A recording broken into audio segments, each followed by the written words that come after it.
So when do you need to make sure you have sunscreen on? When the sun's out, All the time. Anytime they're outside, as far as I know. before you go out. And what is the recommended SPF? I use 30, but it's probably 60. And what SPF is recommended? I don't know. You tell me. There we go. Well, she is going to tell us. That's Dr. Joelene Huber talking to Canadians about sunscreen. A lot of myths about how and when to use it this morning. We're testing your sunscreen IQ with Dr. Joelene Huber, who joins us now. She's a pediatrician, professor of medicine at the University of Toronto. And all right, so let's get right into it. First question. We're going to run down the options here. So when do people need to use sunscreen? And we'll look at the questions as they go up here. I'm in a car. B, I already have a tan. C, it is overcast. Or D, all of the above. When do I, doctor? So it's D, all of the above. So the reality is that skin cancer is actually the most common type of cancer diagnosed in Canadians today, and melanoma, the most serious one, is on the rise. And so we really need to be careful about sun protection. A lot of people don't realize that even through the windows of our car, usually they'll protect us from the kind of UV rays, the UVB rays that burn us, but not the UVA rays that can also contribute to skin cancer and skin damage and aging effects of our skin. Which is why so many truck drivers get skin cancer. Right, With the windows rolled up and all day long. Or yeah, the windows rolled down too, Yeah. and our sunroof. So Yeah. that somebody told me when I was out talking to people that they got a seatbelt burn from the window open and they had a tan line Wow. from their seatbelt. And there's also this myth that if you have a tan already, a base tan, you don't need sunscreen or that somehow protects you. But it's really just sun damage from the base tan to allow you to get more sun damage. So it's not that a base tan will protect you, and we can also still burn and get UV rays through the clouds. So you always want to make sure as part of your daily routine in the morning when you're brushing your teeth that you put sunscreen on, especially now that we're into the sunny season. Yeah, okay, good. All right, question 2 then. So what is the recommended SPF? There's a lot of, it used to be like, one of the people you interviewed said 3 or 4, and it used to be very low. Yes. And now we're bumped up, so the choices are A, 4, B, 15, C, 30, and then D, 60. Now, I think a lot of people go for the 60 because what the heck, right? If you want that kind of protection. They try to go for the maximum. Actually, the recommended is at least a 30 or more. And as you said, I grew up with suntan lotion. Even I was living in Los Angeles. We used to put on a 4 SPF, a sun protection factor when I was little. But now you really want a 30 or above. You're exactly correct. And there's different kinds of sunscreen. So when you're putting on sunscreen, you want to put on at least a shot glass full. It's an easy way to remember when you're covering your whole body. You want to put it on liberally. And don't forget to put it on your lips, of course. And then you can either use one that's called more of a chemical kind, an absorbing kind, and I can show you.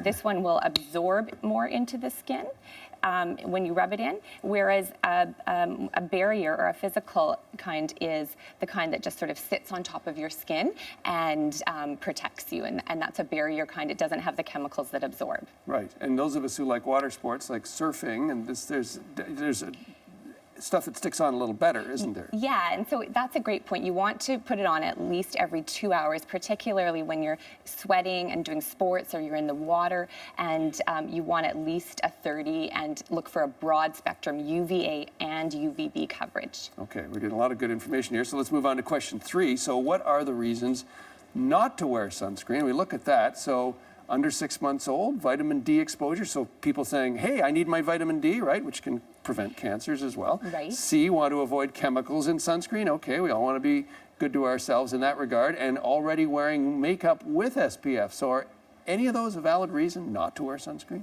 So the only one is A, under 6 months of age. We don't recommend using sunscreen until kids are 6 months of age or older. And so for little ones, you want to make sure that they have no sun exposure, keep them in the shade.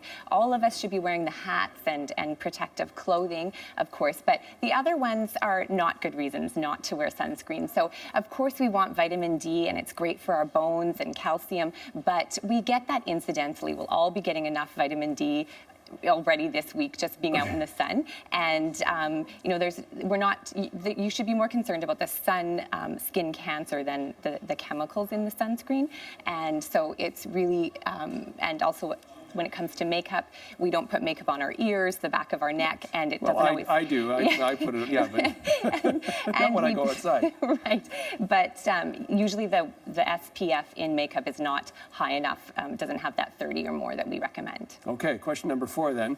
Which parts of the body are most at risk? And there's got to be people thinking, well, me, top of my head. You kindly pointed that out earlier. But so the tops of my feet, the scalp, the lips, or all over. I sense a trick question here, but there's the question for you. So it's all over. You can get skin cancer anywhere on your head, your arms, your trunk, your legs. And so you really want to be careful about all areas. And it's always those tricky spots that we need to remember. So the tips of our ears, make sure we're getting on the nose, the back of our neck, our lips are places that we often forget, shoulders, backs of legs. I see lots of little kids with tan lines from flip-flops on the tops of their feet. Right. We often forget the tops of our feet. So you want to think about putting it everywhere, first thing in the morning. All skin types, no matter how dark or light your skin is, we all are susceptible to damage from the sun and skin cancer. Yeah, Bob Marley famously got skin cancer on the soles of his feet. Yes, so that's a man of color and still was able to get skin cancer because of the soles of his feet. Right, so it's important to check everywhere and cover ourselves up. Okay, so stay covered with clothing, stay covered with screen, 30 or above, and cover your whole body. Right. I think I got it. We got it. All right. Great. Dr. Joelene Huber, thank you so much. It's good advice for the summertime. If you've ever wanted to take a trip to a Jurassic Park, now's your chance. A park in Winnipeg is breathing some new life into dinosaurs. They went extinct, because they didn't use sunscreen. 15 live robot dinosaurs, that is. These guys have invaded the Assiniboine Park Zoo for the Dinosaurs Alive exhibit. A walk on a forest trail takes you back 65 million years amongst the dino replicas. The exhibit kicked off this weekend and is scheduled to run until September. Lots more ahead here on CBC News Network. Stay with us.